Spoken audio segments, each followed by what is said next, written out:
इसका गाना मैं तुम्हें डेडिकेट करता हूं हयात।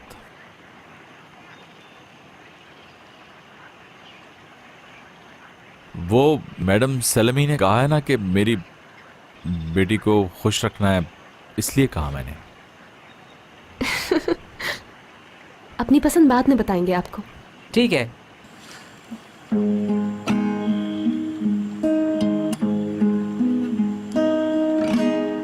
Dokundum en sıcak Ağustos akşamısın.